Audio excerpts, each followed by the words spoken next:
Salut tout le monde, c'est Majestix, on se retrouve pour une nouvelle vidéo. Ça fait longtemps que j'avais pas fait de vidéo parce que j'avais tout simplement la flemme et j'avais trop de devoirs. Mais on se retrouve pour une nouvelle vidéo.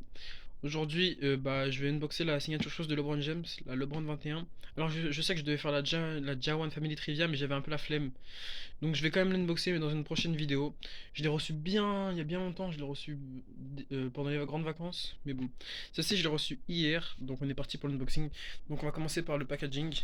Donc voilà la boîte, que je trouve pas non plus super belle, j'étais pas trop fan du design de la boîte. Avec la pointure du 42,5. Ensuite, l'autre côté, qui est marqué, il y a une écriture en chiffre romain, il me semble que c'est marqué 21. Pour dire LeBron 21, je veux dire, excusez-moi. Donc l'autre côté, il y a le. Enfin, de ce côté-là, il y a le logo, la couronne. Il n'y a rien du tout. Mais voilà. Ah oui, la petite signature là en haut de LeBron. Donc la boîte, je la trouve pas non plus super. Ah oui, je l'ai acheté 199 €, donc oui, ça coûte bien cher. La Jawan Family Trivia, je l'avais acheté 170 parce qu'il y avait 20 € de frais de port et je l'avais acheté sur StockX parce elle était plus disponible suite à l'incident, bah vous savez de quoi. Bon, bah on commence directement. Alors oui, je l'ai déjà regardé. Oui, oui, ça je peux vous le dire, mais voilà. Alors déjà ça, je trouve c'est plutôt stylé parce que au début j'ai cru qu'il y avait un petit effet 3D parce que si vous regardez bien, vous aviez l'impression qu'il y avait un effet 3D mais pas du tout. Donc on commence sur un petit papier, je ne sais pas quoi. Ensuite, un deuxième papier pour maintenir le suspense. Encore du papier pour maintenir le suspense. Et les voilà, LeBron 21. Les voici, les voilà. Ah oui, et dans la boîte, on a un petit truc explicatif qui nous explique toute la technologie utilisée dans cette chaussure. Ensuite, je continue l'ouverture, je décale juste la boîte, on les sort.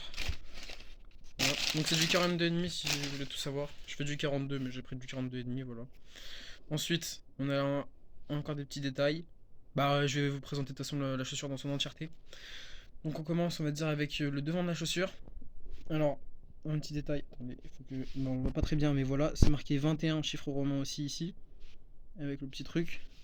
Ici, on a des gros lacets. Ils sont plutôt gros, ils me font rappeler celui des tarmac. C'est des tarmac. Aussi, ici, on a des petits trous pour représenter l'aération. Voilà, enfin, pour représenter pour de l'aération, tout simplement. Et voilà les lacets. Et là, on a sur la languette la signature de LeBron James et ici de l'aération. Donc il y a un petit effet que j'aime pas du tout. J'aime pas du tout ce genre de truc comme ça, cet effet. Je trouve pas ça super beau. J'avais pas vu ce détail là quand je l'avais regardé, mais bon. Donc la matière, elle me fait penser. Je sais pas comment dire, je ne sais plus, j'ai plus le mot. Ah ben, j'ai plus le mot. Je vous dirai peut-être si j'ai encore le mot.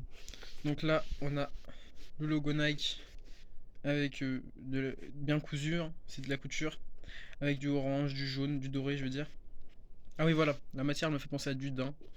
C'est de la matière plutôt cuivrée, mais sans l'être. C'est pas du cuir. Mais quand même, pour 200 €, ça fait mal, tu vois. Il n'y a pas de cuir à 200 €. Encore de l'aération.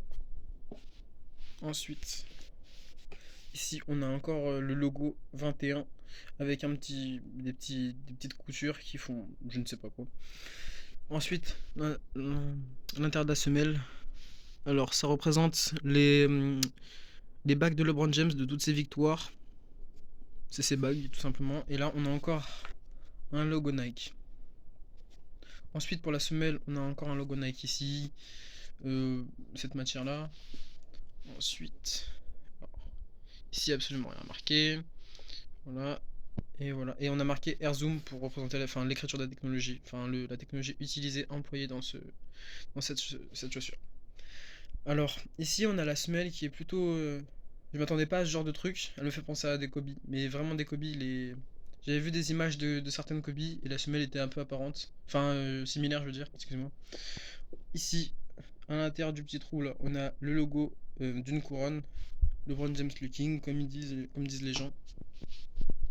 Ensuite, j'ai pas fait le test, mais je vous conseille de regarder d'autres vidéos de review de la LeBron 21.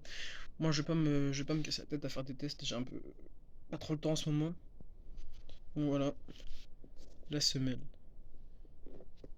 Mais apparemment, de ce que j'ai entendu, elle a un très bon grip. Bon, le design, je trouve pas non plus super parlant du design, mais je le trouve pas non plus super parce que franchement, personnellement, même quand j'ai appris que la LeBron 21 était sortie, ça m'intéressait pas trop de l'acheter. Je voulais acheter la LeBron 20 All Stars. Mais quand j'ai vu son prix, 250 € pour une chaussure qui a apparemment une durabilité d'une même pas une saison, ça m'a pas trop intéressé.